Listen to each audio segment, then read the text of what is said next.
നമസ്കാരം. വിഷനോറ മീഡിയയുടെ പുതിയൊരു വീഡിയോയിലേക്ക് ഏവർക്കും സ്വാഗതം. പുതുവത്സര സമ്മാനവുമായി കുറച്ച് ആനുകൂല്യങ്ങളുടെ വിശദ വിവരമാണ് ഇന്നത്തെ വീഡിയോയിൽ ഉൾപ്പെടുത്തിയിരിക്കുന്നത്. ചാനൽ ആദ്യമായി കാണുന്നവർ സബ്സ്ക്രൈബ് ചെയ്യുക, വീഡിയോ ലൈക്ക് ചെയ്ത് സപ്പോർട്ട് നൽകുക. 2025 ജനുവരി 1 മുതൽ റേഷൻ ഇടപാടിൽ അടിമുടി മാറ്റങ്ങൾ.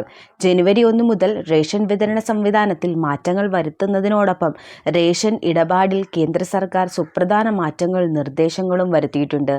എല്ലാ റേഷൻ കാർഡ് ഉടമകൾക്കും നിർദ്ദേശങ്ങൾ പാലിക്കണം. റേഷൻ കാർഡ് ഉടമകൾ eKYC പൂർത്തിയാക്കേണ്ടതുണ്ട്. 2025 ജനുവരി 1 മുതൽ 1000 രൂപയും റേഷനോടൊപ്പമുണ്ട്. മുൻപ് ലഭിച്ചിരുന്ന അതേ അളവിൽ റേഷൻ എല്ലാവർക്കും ലഭ്യമാകില്ല. പുതിയ നിയമമനുസരിച്ച് 2.5 കിലോ അരിയും 2.5 കിലോ ഗോതമ്പും ലഭിക്കും.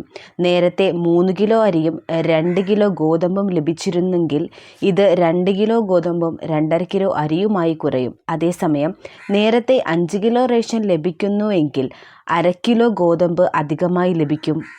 eKYC പൂർത്തിയാക്കിയില്ലെങ്കിൽ സമാനമായ റേഷൻ ആനുകൂല്യങ്ങൾ ലഭ്യമാവില്ല. ജനുവരി 1 മുതൽ റേഷൻ മാത്രമല്ല 1000 രൂപ അധിക ധനസഹായവും അർഹരായവർക്ക് ലഭ്യമാകും. eKYC പൂർത്തിയാക്കിയ റേഷൻ കാർഡ് ഉടമകൾക്ക് 2025 മുതൽ 2028 വരെ ഈ ആനുകൂല്യം ലഭിക്കും. നഗരപ്രദേശങ്ങളിൽ 3 ലക്ഷം രൂപ വാർഷിക വരുമാനമുള്ള റേഷൻ കാർഡ് ഉടമകൾക്കും 1000 ചതുരശ്ര അടി വിസ്തീർണമുള്ള വീടോ വസ്തുവോ 4 ചക്ര വാഹനമോ ഉള്ളവർക്കും ഈ ആനുകൂല്യം ലഭിക്കില്ല. കേരളത്തിലെ മുൻഗണനാ കാർഡ് അംഗങ്ങളുടെ മസ്റ്ററിംഗ് നടപടികൾക്കായി സംസ്ഥാന സർക്കാർ സമയപരിധി നീട്ടി നൽകിയിരുന്നു.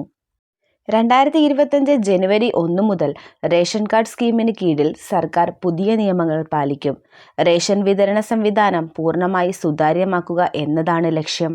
റേഷൻ കാർഡ് സൗകര്യങ്ങൾ ദുരുപയോഗം ചെയ്യുന്നത് തടയാനും അർഹരായവരിലേക്ക് മാത്രം റേഷൻ എത്തുക എന്ന ലക്ഷ്യവും മുൻനിർത്തിയാണ് എല്ലാ റേഷൻ കാർഡ് ഉടമകളും സർക്കാർ eKYC നിർബന്ധമാക്കിയത്. ഇതുപോലെ വളരെ ഇൻഫർമേറ്റീവായ വീഡിയോകൾക്കായി മറക്കാതെ ചാനൽ സബ്സ്ക്രൈബ് ചെയ്യുക. മറ്റൊരു ഇൻഫർമേഷൻ വീഡിയോയുമായി കാണാം. നന്ദി, നമസ്കാരം.